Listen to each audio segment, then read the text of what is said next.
Okay, I'm going to call to order the Tuesday, January 15th, 2019 meeting of the Iredell County Board of Commissioners. At this time, I'd like you to please join with us and bow your head and for a moment of silent reflection on the blessings of this past year and the great beginning to a new year.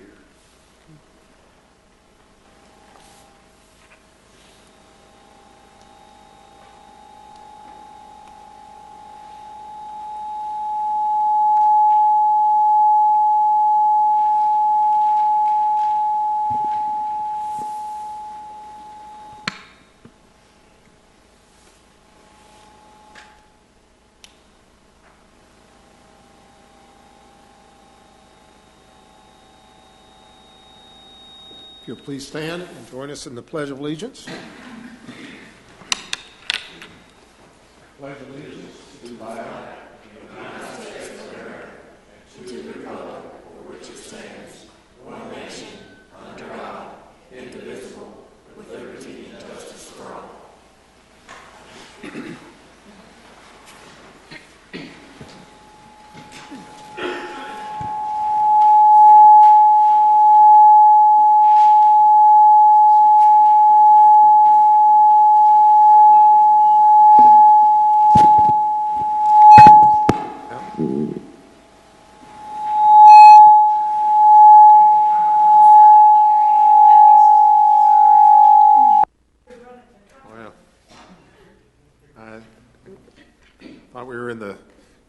Embassy in Havana getting okay.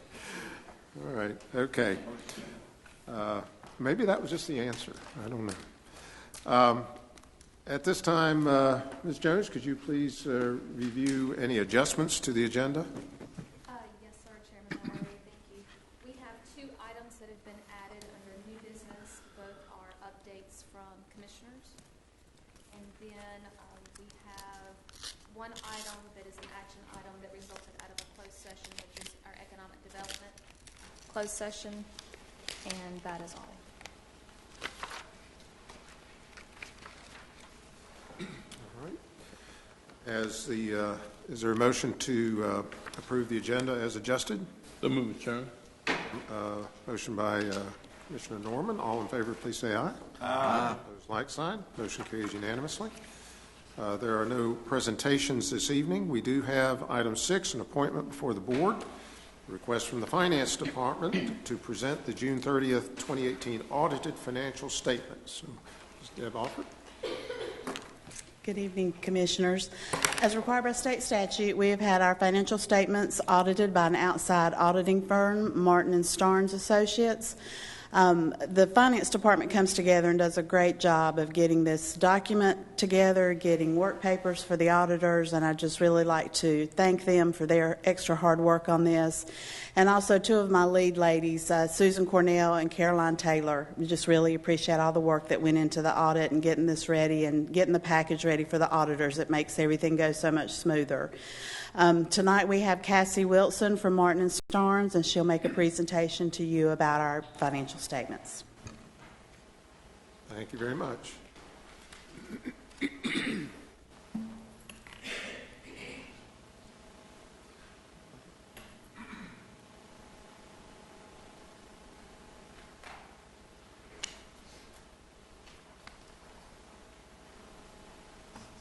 All right. Good afternoon. Thank you for having me tonight. I'll briefly go through the highlights from the audit, and this is for June 30th, 2018. We issued an unmodified opinion. That is a clean report. That's the highest quality report that we can issue. We just want to remind you, as you look through the actual financial statements, there was an implementation of a new governmental standard. So there was GASB 75, which was for your OPEB, the other post-employment benefits. So as you're looking through there, the full accrual statements will have a restatement that's related to OPEB.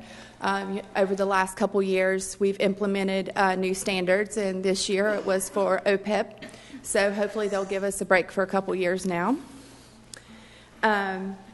There was some significant changes that we just want to make sure that we bring attention to. With the single audit reporting that the state did, the changes they made and implemented, it changed the reporting of the schedule of expenditures of federal and state awards. Those changes resulted from going from 2 programs that had to be tested in 2017 for your single audit requirement to 8 programs that had to be tested this past year. So DSS saw us quite a bit. They heard from us quite often, even at the end as we were wrapping up and got the final numbers that we needed for the schedule of expenditures of federal and state awards. We had to make another visit to wrap up another program that resulted from all those changes. So I just want to take a moment and thank DSS for all of their hard work. They really put in a lot of time and energy into getting us everything we needed. Finance also does that as well. We had grants that we had to test for them. On top of the regular audit reporting and everything else that we have to do, they also have to comply and give us all the grant documentation and the single audit reporting, and that takes quite a bit of their time to get all that information together for us and answer all of our questions. So I greatly appreciate everyone's hard work and getting the job done. The total fund balance for the general fund ended at $98,615,467. That was an increase over the prior year. We went up $5,790,748. That growth is always a very positive outlook on your fund balance to see that growth. So for the general fund to have that kind of growth for the year was a very positive outlook.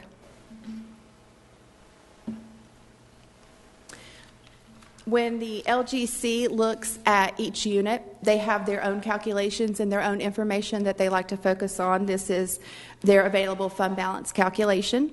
So you take your available fund balance, take out your non-spendable, which is inventory and prepaid items, and the stabilization by state statute that's required to be restricted by state law. And that gives you available fund balance of $72,392,708. So your increase in fund balance was able to give you an increase in your available fund balance as well, again, as a positive reflection of the general fund to see that growth.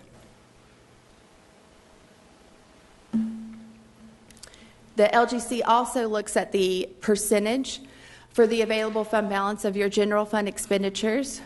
So that percentage is 38%. I know you like to focus on also what the unassigned percentage is, and so that is 21%. And when you look at that in comparison with last year, the available fund balance percentage in 2017 was 37%, and the unassigned was 22%, so you only had that 1% change between there.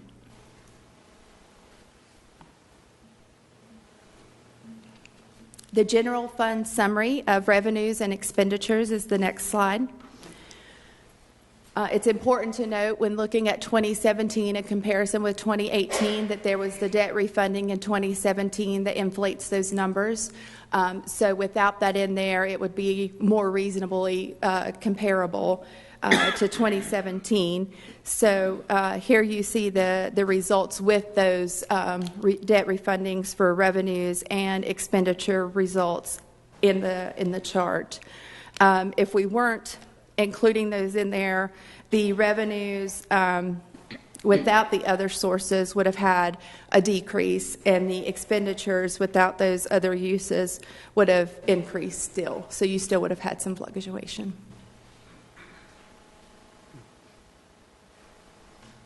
When you break out the types of revenue for the general fund, property taxes continue to be the largest percentage of 62%. Other taxes and license, including your local option sales tax, that's included in that category, and that was 20%. The federal and state grants, your intergovernmental revenue is 7%, and then other was 11%.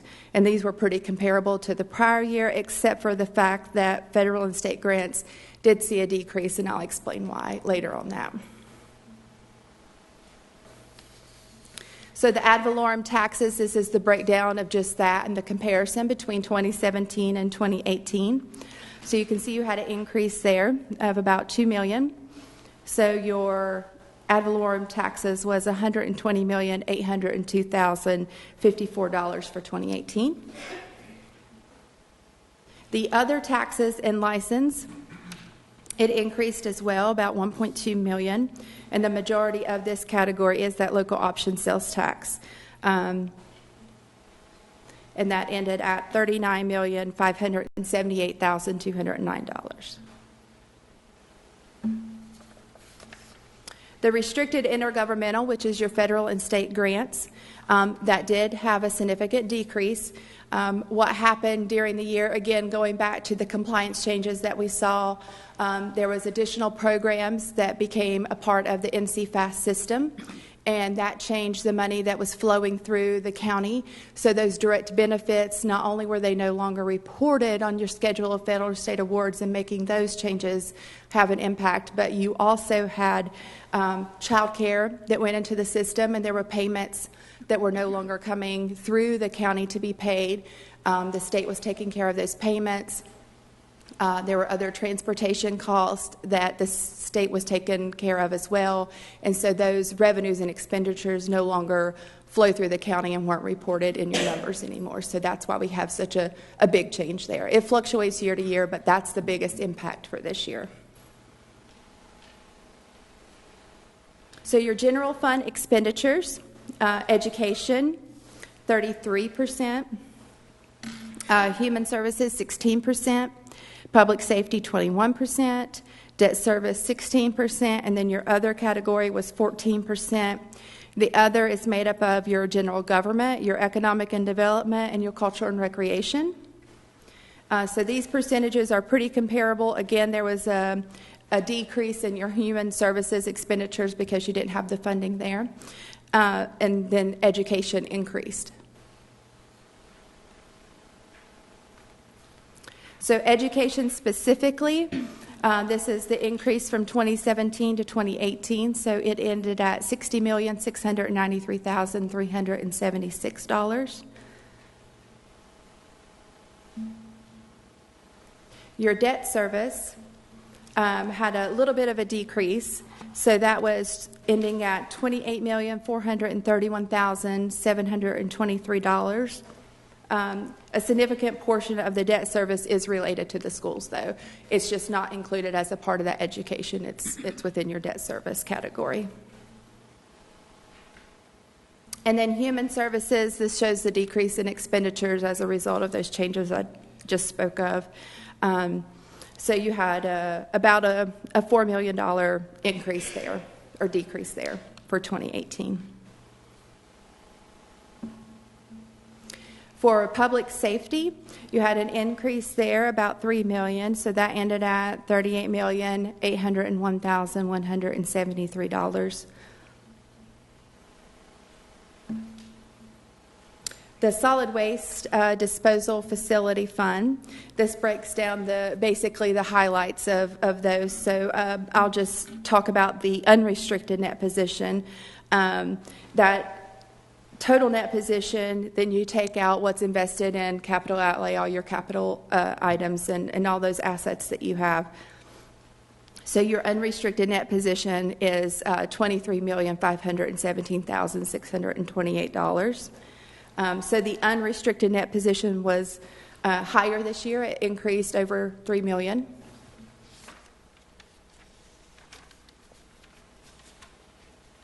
And then the EMS Special Services Fund, again, I'll just talk about the net position. So you have your total net position, and then you back out what's related to your investment in capital assets. So that ended at $1,444,570. The unrestricted net position was comparable to the prior year, just about a $2,000 increase there, so not a significant change. Do you have any questions for me? You want to go over any of the other information or any comments? You mentioned that you had an increase in terms of the required auditing from 2 programs to 8 programs. Yes. Can you tell me what those 8 programs were? I'll have to look back in the compliance section of the financial statements in the back. It lists out what the major programs are. Do you have a copy of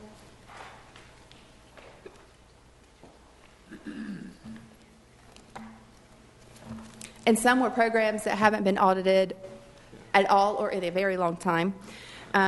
So the federal programs, Medicaid cluster, of course, the SNAP program, which is your Supplemental Nutrition Assistance Program, the TANF cluster, the, depending on how you like to refer to it, the LEAP, which is your Low Income Home Energy Assistance Program, the formula grants for rural areas, and then state programs, of course, included Medicaid and the formula grants, but it also included Public School Building Capital Fund, the State Foster Home, and JCPC, which is your Juvenile Crime Prevention Program. So quite a few additional programs, some that, it's been several years, and LEAP, which your low income, that was one we picked up at several places that had been at least 10 years since it had been picked up or required to be audited because of the threshold with the reporting on the report. I think the reason for the heavy emphasis, obviously, in DSS is when you look at the Medicaid disbursements, if I'm not mistaken, they are in excess of $200 million coming into the county, which actually exceeds the entire county budget just on that, one federal program and state program of Medicaid. So if you follow the dollars, that's why DSS is hit by, 50% or better of the auditing process. Yes, it has definitely changed. It used to be more for us that we had more requirements and more documentation that we needed to do related to finance, and we've definitely over the last couple of years seen that start to shift. And last year was a huge shift. We went over that 50% line of it being a focus of single audit reporting just for those requirements for compliance standards. Any questions for? I have a couple, Mr. Chairman. Cassie, thank you, and Deb and Susan and Caroline for the work on this. I just had a couple questions. If it's not too much trouble, I know when you get all your numbers in from the LGC, from all the counties, it'll tell us where we fare compared to the other counties. That'll be interesting to see too. But on your charts for next year, if it's not too much trouble, is there any way to show, on each chart, a specific increase or decrease and maybe a footnote as to why that is, just like you explained verbally about the DSS and human services and things like that? That way for the public, if they're getting a copy of this or reading online or something, it would already have a simple explanation and a footnote. Okay, so you would like to see a key in there that also includes that, not just because I have it in my notes, but if you want that presented on the slide. If it wouldn't be too much trouble, it's just when you're looking at it, like, say, for instance, on our property taxes at 62%, it'd be nice if there was a chart to the side a little that says, okay, what was 2017? Okay. And then other taxes and licenses, what does that include? And where are we compared to last year? Okay. It just gives us a running comparison without having to go pull 2017's report and specifically compare it. If it's not too much trouble. No, that wouldn't be a problem at all. To the layman, that just is easier to read and follow. Maybe. I try to do all that for you and have it in my notes, and, sure. And she's more than welcome to share that full presentation with you just so that you have it for this year. But next year, absolutely, I'll be glad to implement any of those changes that you would like to see on there. Okay, thank you. I think as Commissioner Halb has sort of indicated, it's a matter of context, just so people, correct. If they're seeing a trend, they understand why the trend's there. If they see a big number, they understand what's that in relation to. Correct. Any further comments? Well, we certainly thank you for thank you so much. Diligent digging and number crunching, and I know that the staff did a great job preparing. Deb Cheek and her great finance team, just done a marvelous job, and the departments that have been involved. They have to get their regular work done, and then this loaded on top of that. Yes. There's a lot of time that goes into this. There certainly is, and we are very appreciative of their help, and that, if something comes up and doesn't make sense, it's pretty easy to pick up the phone and they answer and they get back to me right away, and it makes my job a lot easier to have such great communication with everyone. So I greatly appreciate it. Well, thank you very much. Thank you. Thank you. We'll now move on to, let's just go ahead and do the consent items. If you would summarize those matters, Ms. Jones. Absolutely. Thank you, Chairman Mallory. The first item that was reviewed is a request from the Sheriff's Office for approval of Budget Amendment Number 26 in the amount of $604,500 to fund the remainder of fiscal year 2019 out-of-county inmate housing using the Jail Operations Fund. Currently, we house in 5 different counties: Wilkes, Alexander, Rowan, Cabarrus, and Wayne County. And this is to budget additional funds to cover those expenditures through the remainder of the fiscal year.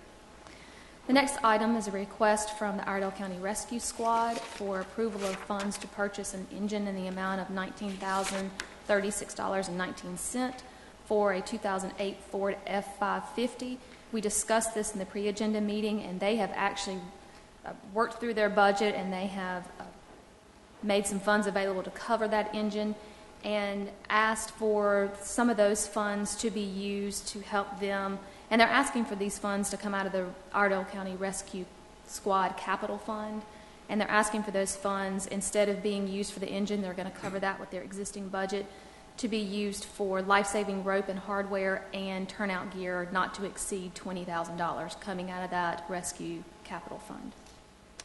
The next item is a request from Emergency Management for approval of Budget Amendment Number 22 in the amount of $10,000 to expend on hazardous materials grant funds to hire Specialized Consulting Services, LLC, to design and conduct a multi-agency hazardous materials exercise for the spring of 2019. There was a request from the Health Department for approval of Budget Amendment Number 23 in the amount of $5,560 for the use of fund balance reserved for Medicaid Max funds to purchase a backup domain controller and replace a relay rack. A request from the Health Department for approval of a new fee for the Environmental Health Fee Schedule for the submittals of applications for a septic permit under Session Law 2018-114, which is also House Bill 374, Section 11C. There is a request from Parks and Recreation for approval of a provider location agreement with Taventi Health and authorization for the Parks and Recreation Director to use the online portal to initiate the agreement. This is for the purpose of offering silver sneakers at the Iredell County Recreation Center. There was a request from the Public Library for approval of Budget Amendment Number 25 in the amount of $1,900 in order to accept an Evergreen International Conference Scholarship that was awarded to Amy Weber, which is an employee going to an all-expense-paid training. There's a request from Finance Department for approval of a 5-year lease for space in the rear parking lot at the elections to locate the State Employees Credit Union ATM, and adoption of a resolution to rent space for authorization for the county manager to negotiate and sign a mutually agreeable lease agreement. This has actually been tabled for 30 days to look and see if there are any other more amenable locations, and to look at kind of what our master plan is for that area and try to find and identify if there are any other locations that are more suitable. There was a request from Tax Administration for approval of December refunds and releases. A request from Administration for approval of departmental strategic goals, and this is something that is part of our strategic planning process. These goals are approved by consent, and they will be folded into our budget requests coming up for this upcoming fiscal year. And some of them are single-year goals, and some are multi-year goals. And the final item was a request from the clerk to the board for approval of minutes from the meeting on December the 15th, 2018. Is there any further discussion on any of the consent items? Just for the general public, understand these are items that we have received information from various departmental staff to consider, and we do that at our pre-agenda meeting.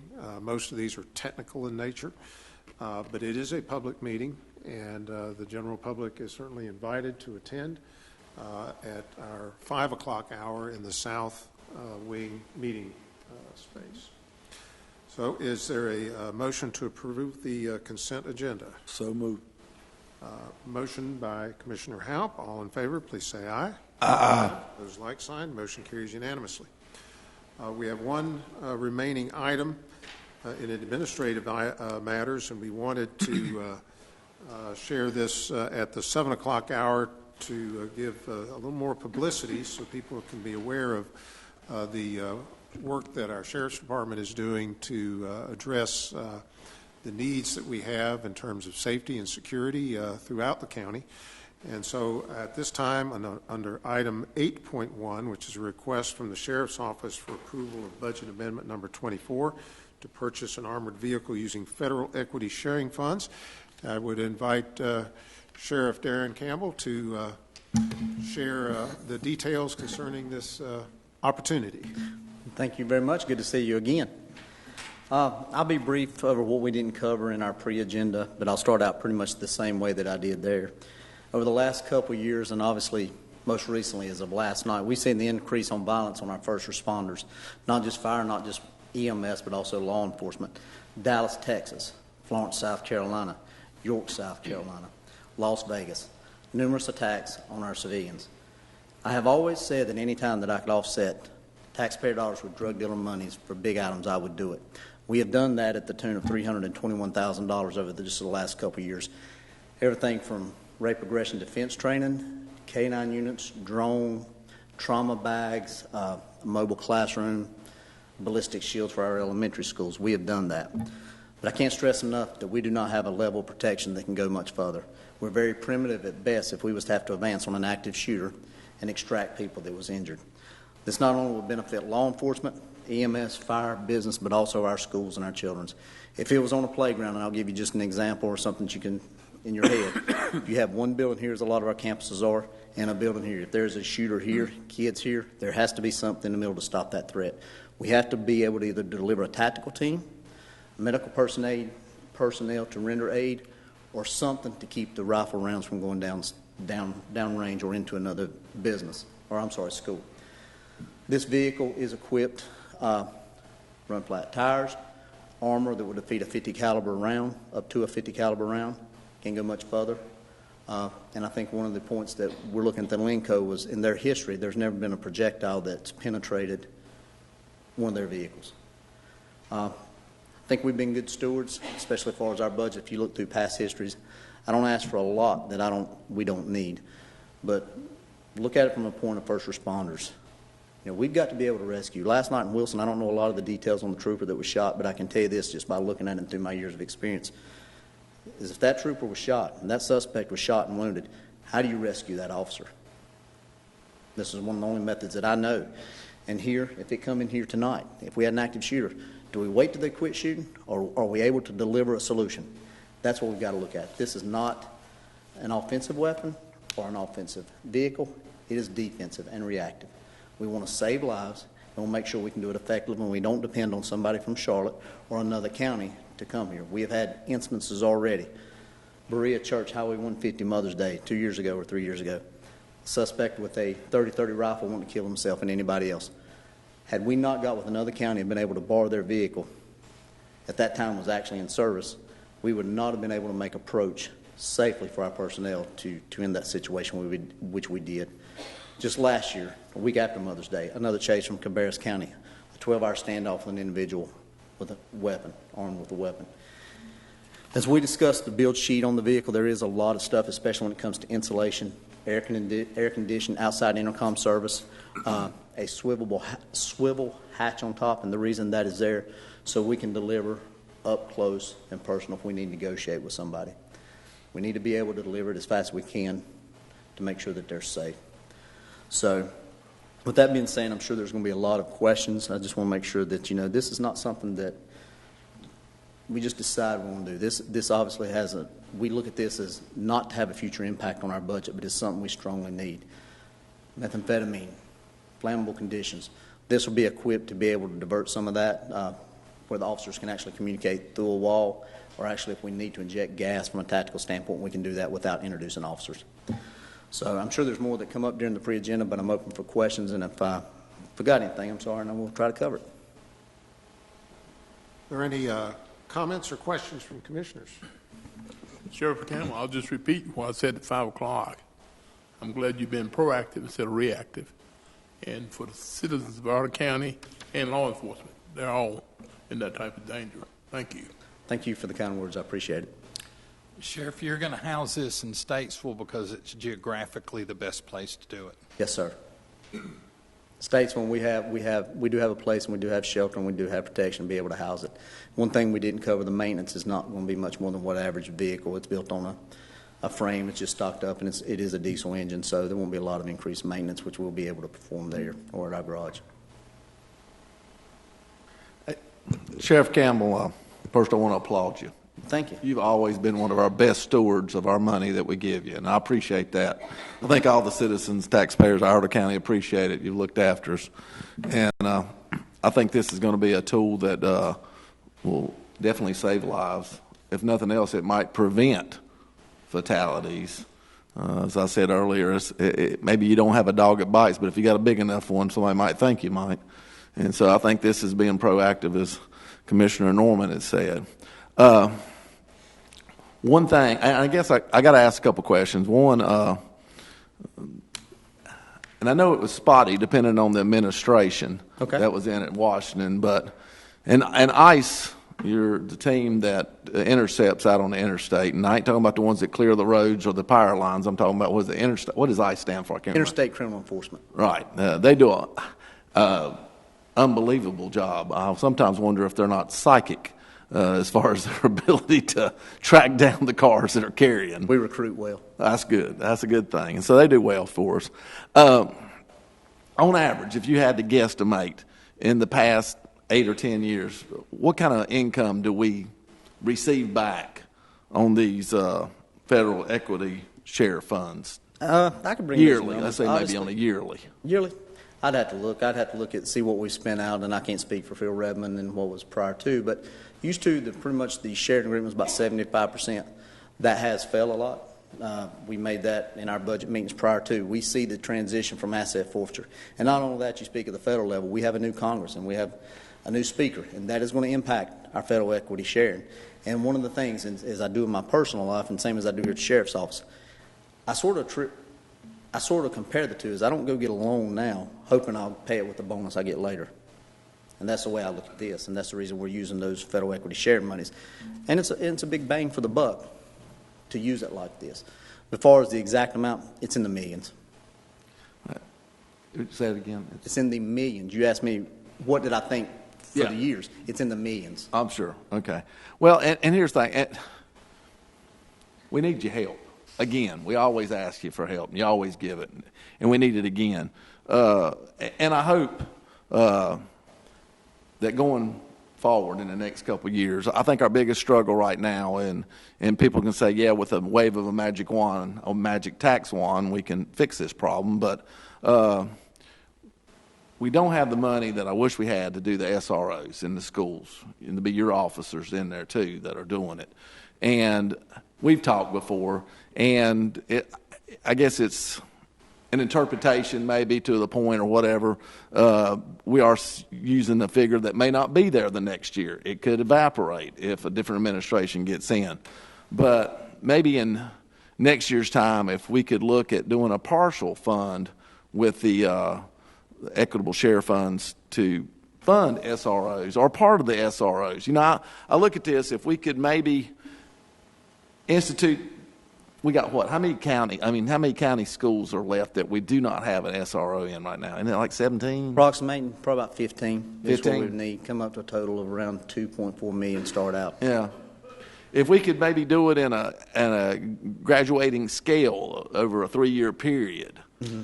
And I know, like I said, you can't make this be for your whole time period. You can't make the salary work for this, but maybe the first year of a 5 or 6 different SROs, and then the next year. And after that first year, we expend that money. Maybe the next year, as a county, we can pick it up. And if you look at it at the end of that scale of 3 years, we've almost got a whole year worth of SROs for free in that deal. And I know you're going to do the pencil, and you can make it happen because you're that good. I mean, you're great on what you do with your money. And so that's one of the reasons. I hate to keep beating you up when we try to go to other departments, but dadgummit, Darren, I know you can do it. And you're good at this. You're darn good at this. So I ask for help, if you can, going forward, to help us figure out a way in this equitable share of money to do something with the SROs. Well, I don't know. Well, first, let me preface that I appreciate your kind words. And to make sure the public understands, we are currently the only agent that pays for 5 SROs now. So we do fund. I know you do. But let me caution, if you read, and I think y'all got it in your agendas, if you read the Guide to Equitable Sharing, or in your packets, I'm sorry, there's big bold letters that equitable sharing funds may not be used to pay the salaries and benefits of sworn or non-law enforcement personnel. And I understand that. There are exceptions. But I sort of take this, as I read this, a lot like a warning high voltage sign. I don't have to grab the power line to believe the sign. So as you go down, they'll tell you specialized programs which do not generally involve traditional law enforcement functions, but it is applicable to SROs. And as long as the officer does not serve in the position full-time, which means we would still have to pay it. But I urge strong caution against me. We have a good standing relationship in the integrity of the asset forfeiture and our place in the equity forfeiture. So I would be opposed to using any type of equity forfeiture money to fund salaries. At some point, we can make it work. I'll work. We do it. I just don't believe that is a slope we want to go down, and I don't believe in buying stuff on credit most of the time. Well, and if the money's not there, we're going to have to find it somewhere. But if it is, I thought it'd be nothing better, in my opinion, that the poison that ruined so many of our children, the money from that, turn around and be used to help protect them. I think that as Marvin says, there's no greater use of this money than to protect our children, especially from the people that are trying to destroy our children. We worry about a shooter going into a school. And I know y'all are doing everything you can with drugs, but I guarantee you the drug problem is destroying more of our youth from the inside than the shooter is from the outside, although we got to protect for the shooter from the outside also. So it is a slippery slope. It is a slippery slope. But, under special programs, it says shared funds may be used to pay salaries and benefits of sworn officers assigned to specialized programs which do not generally involve traditional law enforcement functions such as school resource officers or officers assigned to programs such as DARE, which we have a DARE officer, too. Such officers must be employed by the agency. Now, I know one of the things we've talked about in the past, the tricky part on this is there's a couple months when school's not in. Mm-hmm. But I think, are we covering, how does that work now? We only bill the schools for 10 months right now anyway, right? Correct. Lake Patrol. Right? Yes. Yeah. There you go. We could put them on Lake Patrol. Yeah. But you got now not all of them go on Lake Patrol because you got so many. You got them doing other things. But if we could even if the county could cover 2 months and we can fund 10 months, that's still a win. That's still a win for the taxpayers. As long as from my point it don't come out of equity sharing. I understand. I'm totally with you 110%. I think if you look back through my budget, but I do not believe in degrading our integrity in the asset forfeiture program by traveling down this slippery slope. I understand what it says, which do not involve traditional law enforcement functions. They write their tickets. They do citations. I think now in the scope of things, 20 years ago, SRO was nice to have and it was cool. Now it's a necessity, and I appreciate you recognizing that, especially thinking of this upcoming budget time, because that's one of the things I'm getting a lot of pressure to come at and ask for SROs. I hate that we're in a position in the national climate that we have that. But even this board here we're going to file paperwork to sue the opioid makers. We got to get involved early. The fire service has done it for years. If we can get in early, we've done it. Mobile classroom, that's stuff that sees funds paid. 33,000 visits to the schools. We've done our share. I just don't feel comfortable traveling down in. And as sheriff, I would have strong reservations through the people I know and take this. This is not something I'm just reading about. I've been involved with asset forfeiture for 15 years at the minimum through our narcotics division, through our tactical team, through HSI task force. It says, what is traditional, and I don't believe that the juice is worth the squeeze to mess that up. Well, I'm just trying to figure out a way, because we're in a point of a revalve right now, but we're in a tight crunch on money. And you can look into all that things that they just said on the screen, but the problem they didn't tell you about is the $1.2 million we took out of the fund balance to balance our budget. That looks at years. Our physical budget runs in 2 years. It runs from July 1st to June 30th of the next year. So there's kind of a weird snapshot there of what you see on that screen versus what we actually do and where we're at. Even if we chose in the revalve to increase your taxes, but it looked like the rate stayed the same, that'd be pretty sneaky, wouldn't it? I know Diane would be watching us anyway. But it's going to be a while for that money's collected. And in that meantime, I'm just trying to figure out ways. I'm juggling balls in the air, and just like you do it every day for us, and you're a darn good juggler. You're better than I am. That's why I'm putting pressure on you to help. I'll be there. I always have, and we reallocate. I've always done that at the same time. If you look through the history of our budget, comparable to others, we do a good job. We need more. That's why I'm beating on you. And with asset forfeiture, remember, this asset forfeiture, when we do use it, we use it for the bigger items that make us all safer. And it also minimizes the impact to our overall budget. This is a perfect mobile classroom. There's a lot of stuff. Obviously, I'm with you. I just strongly urge from my position. As sheriff, I would be strongly opposed to using asset forfeiture money for salary purposes. These, SROs, these will be your officers, and we need them, I feel like. And we're going to probably end up somewhere or another. All I'm hoping for is, and I know you can, I know you will, you always have, help us figure this equation out. Is most tax effective economically for our taxpayers of Iredell County as you can. Absolutely. And if this is an option and the money's there, I hope you'll think about it. Okay. I'll leave it out there. Well, and it's not the thinking. I think we're going to be able to drill down into this subject at length at our retreat coming up in February, when we're going to take a look at what kind of revenue streams we have coming in and really be able to project out over the next 4 years, since this really sets the table for a 4-year period. So any additional comments? I just want to say, Tommy and I had the pleasure of meeting with the sheriff and Bert the other day, and he's looking at other options with us similar along those lines, and we've talked to options, and we'll just wait till the retreat to talk about those. But being a 30-plus year law enforcement veteran, and I've had to take a life in the line of duty, and being proactive, we've got, the $0.25 failed. We all know that. We're looking at all kind of options to fill the voids that are going to be there. The needs didn't diminish when the new revenue stream did, and the sheriff is committed to work with us where he can. But from his seat, his guys work to seize that revenue, and I've been on those front lines, and hopefully, I hope he never needs it. I'll go on the record saying I hope he never needs that vehicle, but to need it and have it. If it saves one life, it was a good investment. But I totally agree with everything we've said. When we met with you and Bert, there's all kind of options that, we talked tonight about the proactiveness of the jail. We can build our own equity here, or we can pay for the other county's jails. It's an investment. So we're making the investment back at home for safety of staff, inmates, and, spending our tax dollars in our own county. So there's never an easy solution, but we all thank you for what you do, and we look forward to our budget retreat. And I would hate for us not to have a vehicle that we could go in and setting all that aside. I've been there and done it, and I understand that vehicle is priceless when needed, but also agree, and you understand because you're sympathetic with all of our challenges we've got coming up too. So I just wanted to say thank you and let everybody know that we've had discussions so far, and that's ongoing to get into in the retreat. But I hope we never need this vehicle.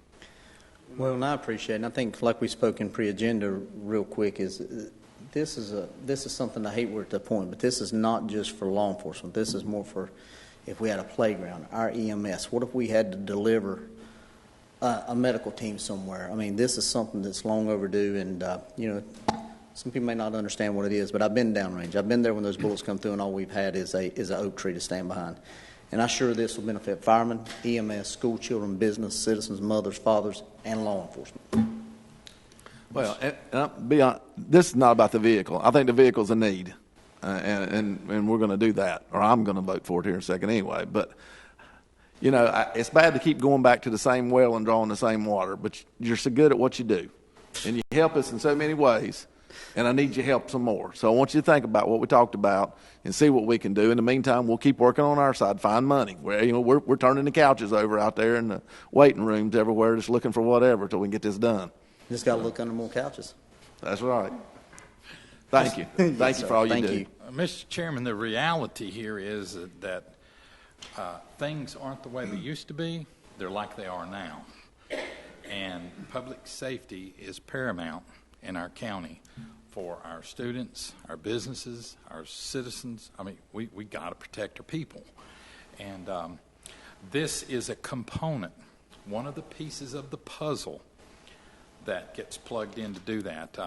I think the theme going forward this year is going to be school safety. Mm-hmm. This is one of those items that will contribute to that. Now, it can do a lot of other tricks as well, but this is a key piece of the puzzle that we're utilizing here. And to utilize this federal equity sharing funds, or basically seized drug funds, to buy this is a great one-off.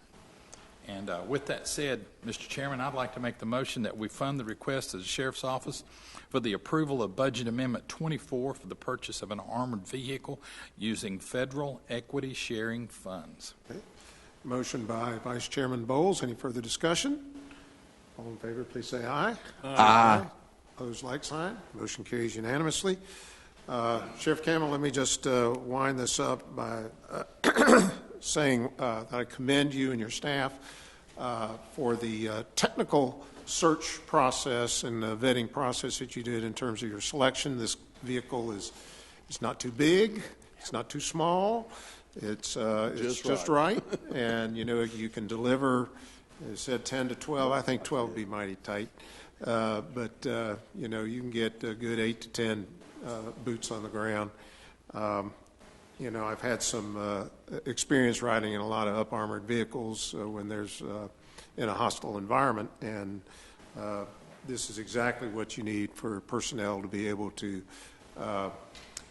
breach and do so in a way that doesn't put their lives at undue risk. And I'd also commend you and your staff for the use of the federal equity sharing funds for this type of an expenditure, because the amount of those funds that are available is based on policy, and it's based on what Congress says, what the Department of Justice, what, you know, a lot of different agencies are involved in that, and they write the rules and they determine the amount of sharing that goes on. And as you've noted, that has been being decremented over time. Mm-hmm. So, you know, it's one of those, if you don't use it, you lose it. And as a budgetary aside, this is the type of fund that is good for a one-off expenditures, particularly capital expenditures or specific programmatic expenditures. When you start funding personnel, unless those are going to be short-term personnel requirements, when you hire somebody, you're hiring them for a long haul. And so if the funding for that person's position is going to be dependent upon, you know, the availability of these funds, that's a kind of a slender reed to base that on. So thank you for you and your staff's hard work at looking at this. We've talked about it for almost 3 years now as far as the need, and you found a way. And I would give a shout out to all the guys that work on the interdiction teams and all the other that produce these seizures. This just doesn't fall out of the sky. This is the result of diligent and very professional law enforcement activities, making stops, seizing the funds that are associated with the drug trade, which, you know, just is a pipeline that goes up 77. And They do so at no small risk to themselves. They don't stop cars. They're not riding in an armored personnel carrier to stop cars. They're walking up to the side of the door, and you've got somebody in there that typically is armed. They got a lot of drugs or they got a lot of cash, and they don't have a lot to lose. So thank you for your deputies that are out there and the other law enforcement agencies that you work with. On behalf of them, thank you very much. And just to follow up real quick, and I know we're fixing to go, you sort of hit on something with the federal equity share. One thing that people need to understand, it's very restrictive in its uses. And sort of going back to what Commissioner McNeely was saying, if we could wave a magic wand and use it to fund, obviously I'm a big proponent of SROs for the students and the teachers on staff. But I feel that, just to clarify, on this particular issue, the way the guidelines are wrote, I would feel uncomfortable using this mechanism to fund those. But any other way, short of selling a liver, we can do. Okay. Thank you very much. Thank you, Sheriff Campbell. Thank you.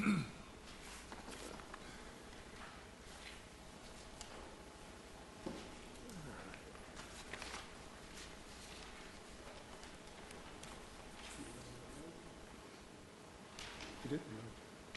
We did. If I can find my agenda. Let's see. Copy the agenda. There we go. How'd you get?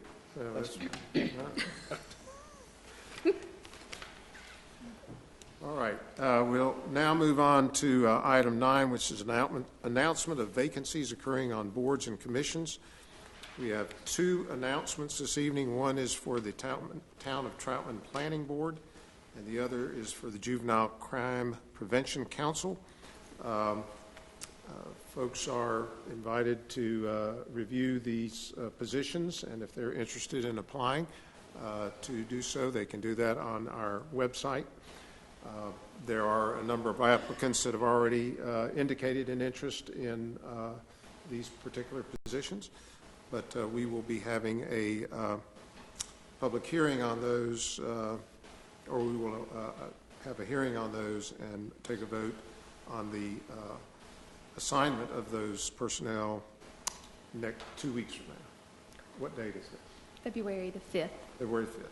Okay, thank you. We have no appointments to boards or commissions this evening, no unfinished business. This is a public comment period. No, it isn't? It is, but we don't have anybody. Okay, you don't have anything. Okay. Well, no one signed up, but I would ask if there's anyone in the audience that would like to be heard. This is an opportunity to speak on any subject that anyone desires. Well, seeing and hearing none, I will move on to new business. We do have 2 items. We have a update from Commissioner Haupt about the airport, and we also have an update from Commissioner McNeely about his trip to work with the North Carolina Commission for North Carolina Association for County Commissioners in Raleigh. And so we'll kick off with Commissioner Haupt. I'll pass these out.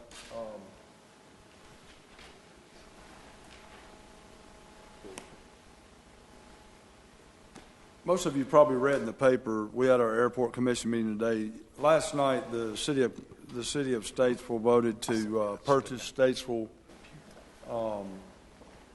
Flying Service, which was the fixed base operator, better known as the FBO at the Statesville Airport. They've operated that facility for about 40 years, and they can get into the details on the purchase price and all that, but I just wanted to just reiterate that by doing this, hopefully, will give us a more, the Airport Commission, along with the City, we're an advisory commission to the city of Statesville, and we're a partner as county to the city on projects and all. And I wanted to show you, this is an economic impact brochure that came out, and on page 4, on the bottom left corner, on annual cargo, Statesville is ranked 6th in the state on cargo transport in the state. And on page 13, our economic output benefit on page 13, about 7 up or so from the bottom, is about $134.5 million positive impact to Iredell County. So the investments that we've made as a board partnering with the city have, been invaluable. So I just wanted to give you an update that there's lots of things going. We've got, the airport, we have $4 billion worth of grant funding applications out there that we hope to find out from by February. So hopefully we can get some of those. And so I just wanted to give you an update that there's been some changes. Beth and I have asked Steve Johnson and John Ferguson to come in February to give us a more comprehensive, detailed update on potential projects and ongoing activities at the airport. But from my seat on behalf of this board on that committee, I just wanted to give you some brief updates on what's going on. Thank you, Commissioner Howe. It was interesting to note on page 13, it is a list of all the different general aviation airports other than some of the ones that are considered larger regional and national assets. But as you said, $134 million. I think 20 years back, the Hickory Airport was by far and away more active than the Statesville Airport. And in comparison, and just by virtue of comparing us with the Hickory Regional Airport today, we got $134 million impact, and Hickory is at 35. Right. So there's a $100 million difference, and that didn't come from just sitting back and waiting for planes to land. It was a lot of hard work in terms of creating conditions that were conducive to businesses locating on our runways, and so thank you for giving us that update. That Mount Airy is really kicking it, isn't it? 649 million. A lot of people fly in to see Mayberry. Wow. This has got to do with cargo, doesn't it? No, or that's just economic That's impact. total impact. Wow. That'd be. Of course, you got to understand, there's nothing else up there. So if you're going to get anything in on an air cargo, that's about all there come is. in there. We got a lot of competition right here at Concord. Yeah. Us, Hickory, I know. Charlotte is too. Be interesting to have a conversation with them. Of course, I don't know if they'd share their trade secrets, but they may have a better idea. Okay. Well, thank you, Commissioner Howe and Commissioner McNeely. I'll be very brief because I know it's getting late and get some brevity into this. But went to the North Carolina Association of County Commissioners legislative goals session and represented Iredell County. We'll tell you this. I was on the Agricultural Steering Committee, and then I was also on the Legislative Goals Oversight Committee, which powered it down to go to the executive board of the NCACC, and then back again to vote. Two of the ones, many of our goals move forward. You got to understand wording changes and things get a little bit changed, but the basic idea went forward. But two that I felt like kind of directly parlayed what we were trying to do, the school calendar, once again, it was pushed forward to try to get that more in line with the community college, which that's great. Also, talked to them. The whole group decided that we were going to try to ask the legislation for more of a stricter right to farm act than what they've already written, and try to include all farms, small, little, whatever, not just your bona fide, for some protection. So the words got changed a little bit for us, all farms, but that's not a bad thing. That was passed. Quite a lot of other things too. Funding for the where we have the juvenile 16 to 18, that was sort of laid upon us and no money gives, so we've asked for that. Also, one of the things that I thought was good was control to keep the ABC board as far as controlled by the county. There's talk of it maybe being privatized, and that's fine, but at that point, does the money revert to the state? Or does the county still get their part? Maybe it's not as efficient as it is right now, but it's a revenue stream that we can't do without. So that's got a very big concern for most counties. Very interesting things, like I said. Did have quite a few commissioners from counties that we house inmates and come up to me and show their regret that we're building a jail and they will no longer be getting payments from us. So they seem to be rather sad about that, and I seem to have a grin on my face because I do not feel like necessarily funding their jails as we have. So that's going to be a plus for us, too. Overall, I thought it was a very good conference, and I think we're going to try to go to the legislature with quite a few goals that we will really improve us and help us. And we've been pretty effective in the past, and I look for us to be pretty effective going forward in the future. So appreciate y'all letting me go and represent you. Commissioner McNeely, we appreciate your taking the time out of your schedule. You know, you're in business. You eat what you kill. If you're not there, you're not in the hunt. But this is something that redounds to the benefit of all of the of our county. And when you can get all 100 counties, and unfortunately, if you have kind of specialized issues, they just don't make it to the top because you're trying to get the benefit of persuading legislators with walking in and saying, hey, I'm representing all of North Carolina. And so we appreciate your taking the time to work on that Legislative Goals Committee. Moving on to the County Manager's Report. Thank you, Chairman Mallory. Just a few things to update the board on. We officially closed on the Barium Springs property yesterday. So we are formal and official owners of the house as well as the recreation center. The closing got pushed back a little bit, but we got an operational agreement which allowed us to go ahead and open on January the 7th the recreation center as we had planned. And let me remind you that what we did is we opened the recreation center, just the gym, for open play, fitness classes, things of that nature. We still are in the process of putting some new flooring down and getting the gym equipment moved into that facility, and once we get everything done, then we hope in February to have it fully operational and do a ribbon cutting, a groundbreaking, and open house, things of that nature. But I do want to say that our first week open, and again, we just had, we had open gym and fitness classes basically, but for our first week, we had 208 visits in our very first week open. I think that's wonderful. I think that speaks volumes. We had 48 Silver Sneakers memberships, and then we had 65 other individuals as memberships for a total of 213 members join our recreation center the very first week that it was open.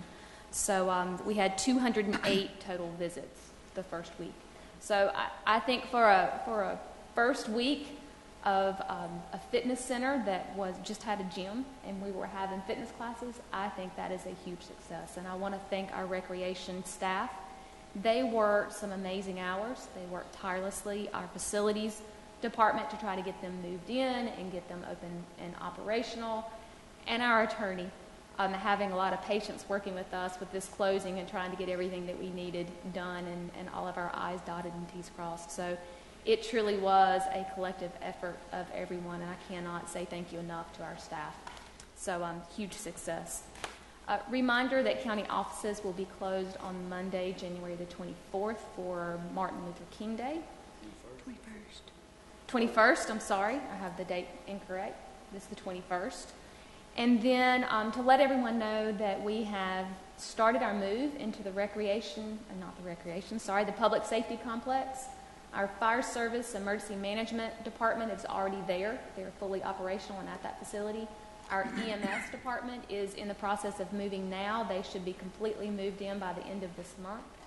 And then our ECOM, which is going to be a much slower move because it is highly technical with all the equipment, they should be moved in by May. So we're thrilled. Once we get everybody in that facility, we will do the same thing. We will do an open house, a ribbon cutting, things of that nature.